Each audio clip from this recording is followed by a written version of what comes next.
आज हामी यस्तो प्लेटफर्मको कुरा गर्नेछौँ जुन प्लेटफर्म हाम्रो नेपालमा होइन पुरै वर्ल्डमा फेमस छ अहिले।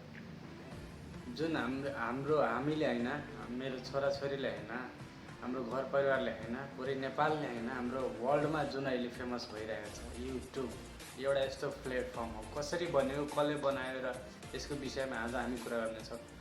र यो कसरी बन्यो र अहिले कुन यो युट्युबमा अहिले के सुविधा छ र यो कसरी अगाडि बढ्दैछ यसको विषयमा हामी कुरा गर्नेछौँ। र यो कसरी बनायो र कसले बनायो र यो कसरी युट्युब बन्यो भनेर। युट्युब एउटा यस्तो प्लेटफर्म छ जुन आज वर्ल्डमा हाम्रो 7.6 मिलियन्स पिपल अहिले जोइन भइसकेका छ। गुगलको सिओले पनि भन्दैछ कि आउँदो समयमा युट्युब एउटा यस्तो ठुलो प्लेटफर्म हुनेछ कि त्यसको अगाडि टिभी एउटा जिरो लेभलमा हुन्छ क्या। टिभी कस्तो छ, हामीले टिभी हाम्रो बाई चान्स चल्ने, तर युट्युब बाई चान्स होइन बाई चोइस चल्ने हो क्या। जुन हामीले अब कुनै भिडियो एउटा सिरियल हेर्न मन लाग्यो भने पनि ल अब यो हप्ता यति मात्र रहेछ, अब अर्को हप्ता हुन्छ, एक हप्ता हामीले 7 दिन कुर्नुपर्ने।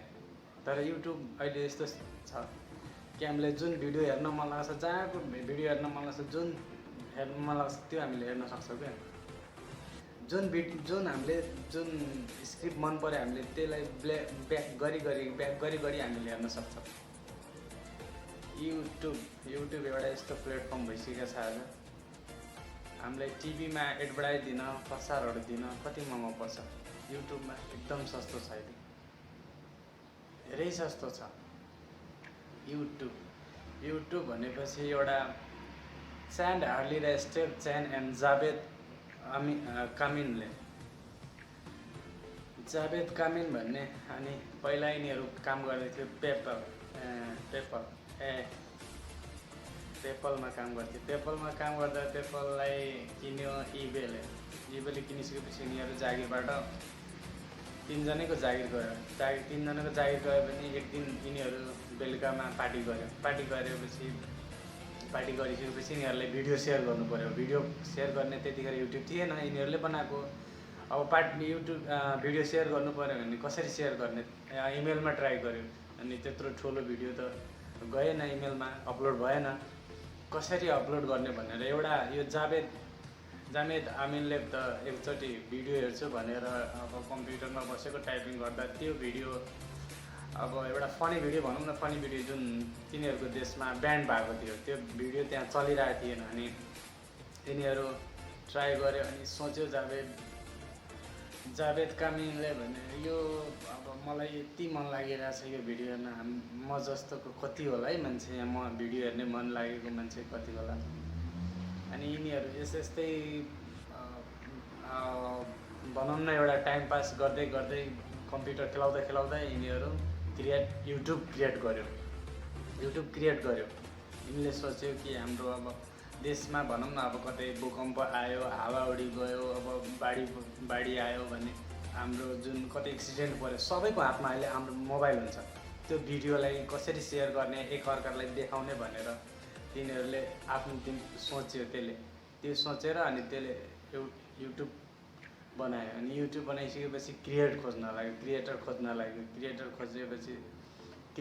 खोजेपछि अब युट्युब बनाउने मान्छे भइसकेपछि त अब कन्ज्युमर त्यतिकै आइहाल्छ यिनीहरूले। अनि सुरुमा के हो कि यिनीहरू डाइरेक्ट युट्युब क्रिएट गरेको होइन, पहिला यिनीहरूले बनाएको एउटा के हो हट नोट भन्ने एप्स बनाएको, जुन हट नोट एउटा एप्स थियो नि पहिला, अनि त्यसकै यिनीहरूले बनाएको एउटा एप्स हो dating apps, turn in but hot not भनेर एउटा एप्स बनायो तिनीहरूले। त्यो एप्स धेरै दिन चलेन, ती एप्सलाई क्रिएट गरेर युट्युब बनाएको, जुन युट्युब अहिले वर्ल्डमै फेमस छ। वर्ल्डमै भनौँ न, वर्ल्डमै अहिले टिभी हाम्रो कति, जुन हाम्रो एउटा युट्युब यस्तो प्लेटफर्म छ कि हामीले के भन्छ 77% भ्युअरले एउटा भिडियो हेर्नको लागि युट्युब खोल्छ भनेर त्यसले 40 भनेपछि 14वटा भिडियो त्यसले 14-15 वटा भिडियो भनौँ न 14 वटा भिडियो त्यसले हेरेर जान्छ। एउटा यस्तो युट्युबले बनाएको छ। एउटा भिडियो हेर्न भनेर खोल्यो भने 14 वटा 15 वटा नर्मल एकजनाले हेर्छ के भिडियो हेरेर जान्छ। यस्तो युट्युब एउटा प्लेटफर्म, युट्युब यस्तो प्लेटफर्म हो क्या। यसले के गर्छ कि अब पिएसपी भनेपछि पिएसपी भनेको हाम्रो प्रब्लम सल्भ प्रोडक्ट्स, जुन हामीले के गर्छ हामीले गरेको जस्तो सामान तपाईले बेच्ने हो मैले किन्ने, मैले बेच्ने तपाईले किन्ने सामान सामान जस्तो मैले सामान दिएँ तपाईले पैसा दिनुभयो सामान लिनुभयो, पैसा दिनुभयो सामान लिनुभयो, त्यो होइन क्या। त्यो भनेको एउटा जस्तो कि पिएसपी भने मैले अघि नै प्रब्लम सल्भ प्रोडक्ट्स।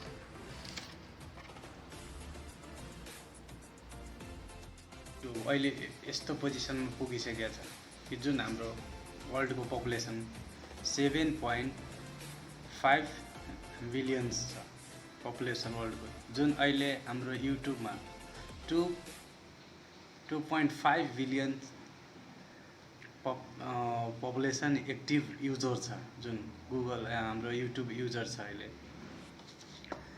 युट्युबले त यस्तो भनिरहेछ कि जुन अहिले 2025 मा कट र कट नेभर्स आउँछ। जुन कट भनेको एउटा यस्तो जुन हाम्रो वायर कटिङ, जुन हाम्रो जुन अब टिभीबाट कनेक्सन जोडिएको जुन सिरियलहरू हेर्ने अनलाइन जुन सिस्टम छ नि तपाईँको, जुन हामीले टिभीमा जोडेर चलाउँछौँ, डिस भयो डिभिडी भयो यताउता जोडेर त्यो अनुसारको जुन हाम्रो कटर, जुन यसले वायर कटर भनेको एकचोटि काटिसकेपछि टिभीको कनेक्सन फेरि त्यसले जोड्दैन।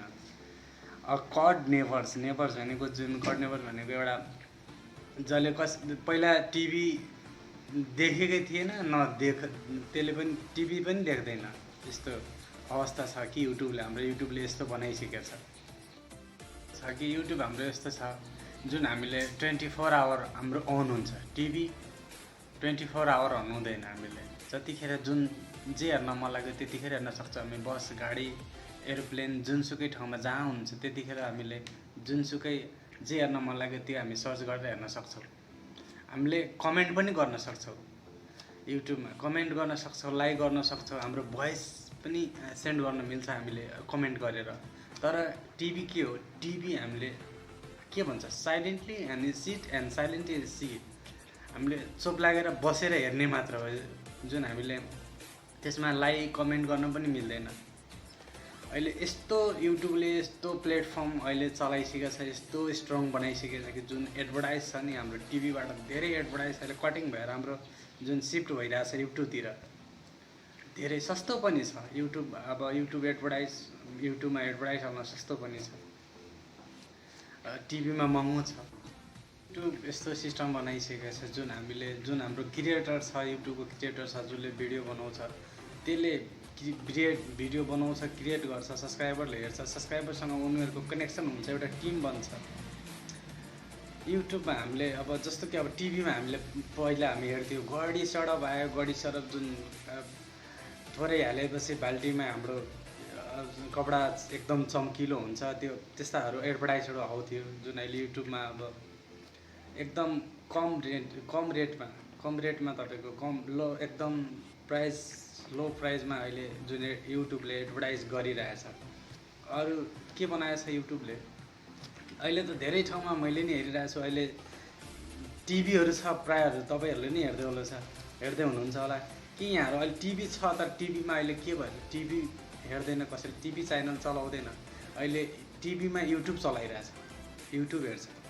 युट्युब यस्तो स्ट्रङ भइसकेको छ जुन अहिले तपाईँ एउटा कुनै क्रिएटरको भिडियो तपाईँ कपिराइट गरेर तपाईँ युट्युबमा हाल्नु, कपिराइट क्लेम भनेर 1 मिनट पनि लाग्दैन तपाईँको भिडियो त्यो डिलिट गरिदिन्छ युट्युबले। यस्तो स्ट्रङ भइसकेको छ युट्युब, यस्तो प्लेटफर्म भइसकेको छ युट्युब एउटा यस्तो ठुलो।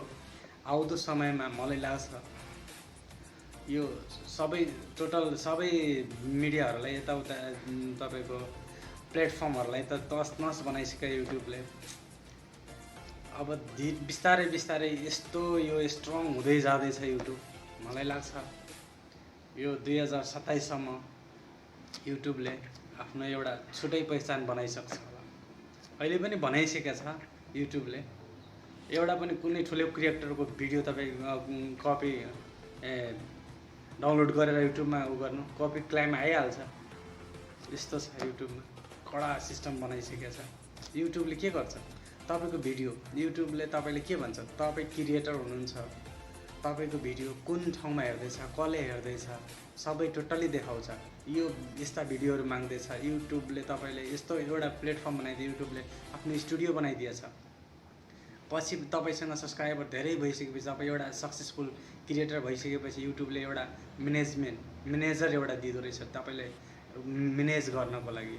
युट्युब प्लेटफर्म यस्तो स्ट्रङ भइसकेको छ, तपाईँले जे हेल्प चाहियो युट्युबले दिँदो रहेछ तपाईँलाई। यस्तो प्लेटफर्म भइसकेको छ युट्युब। म के भन्न चाहन्छु यहाँहरूलाई कि हामी साइकल चलाउँदाखेरि त एउटा जब साइकल सिक्दाखेरि हामी 10चोटि लड्छौँ। 10चोटि लडेर पनि उठेर पनि त्यो साइकललाई जसरी भए नि हामी चलाउन सिक्छौँ, सिकेर छोड्छौँ। हाम्रो मनमा जोस हुनु पऱ्यो, जागर हुनु पऱ्यो, उमङ्ग हुनु पऱ्यो कि कुनै काम गर्छु भनेर हामीले गरेरै छोड्छौँ क्या। एउटा अब हामीले के पानीको टेम्परेचर थाहा पाउनको लागि के गर्नु, पानीमा हामी जानुपर्छ, पानीमा नगइकन हुँदैन। त्यही भएर हामीले जुन एउटा सानो ढुङ्गा हामी पानीमा फाल्दाखेरि त्यहाँ कस्तो देखिन्छ, खाल्टो देखिन्छ। त्यो पानीको छिट्टाहरू वरिपरि उडेर जान्छ। त्यस्तै हो।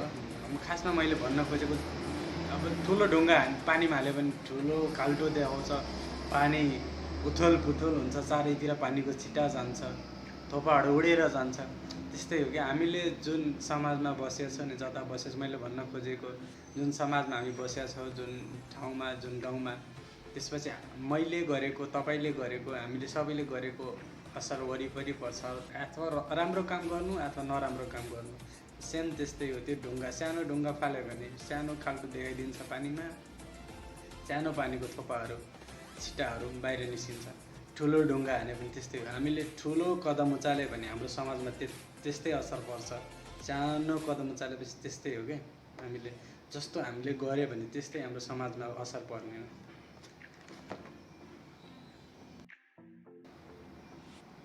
यदि म के भन्न चाहन्छु यहाँहरूलाई, मेरो भिडियो मन पऱ्यो, यदि यहाँहरू पनि नयाँ हुनुहुन्छ मेरो युट्युब च्यानलमा, प्लिज मेरो च्यानललाई सब्सक्राइब गरेर लाइक गर्न नभुल्नु। यस्ता भिडियोहरू, कस्तो भिडियोहरूलाई तपाईँलाई हेर्न मन लाग्छ, कहाँ मैले मिस्टेक गरेँ, कहाँ मैले गल्ती गरेँ, कहाँ मसँग के भयो, मैले के गल्ती गरेँ, के नराम्रो बोलेँ, त्यो कमेन्टमा तपाईँहरूले भन्न सक्नुहुन्छ। कस्तो खाले भिडियो चाहियो म कमेन्टमा लेख्न सक्नुहुन्छ, ताकि म त्यो आफ्नो गल्तीलाई सुधार्न सकोस्। ताकि यस्ता भिडियोहरू फेरि जस्ता भिडियो यहाँहरूलाई चाहियो म त्यस्तो भिडियो बनाउन सक्यो। यदि नयाँ हुनुहुन्छ मेरो च्यानललाई सब्सक्राइब गर्न नबिर्सिनु होला। आजको लागि यति नै। Bye bye. जय नेपाल।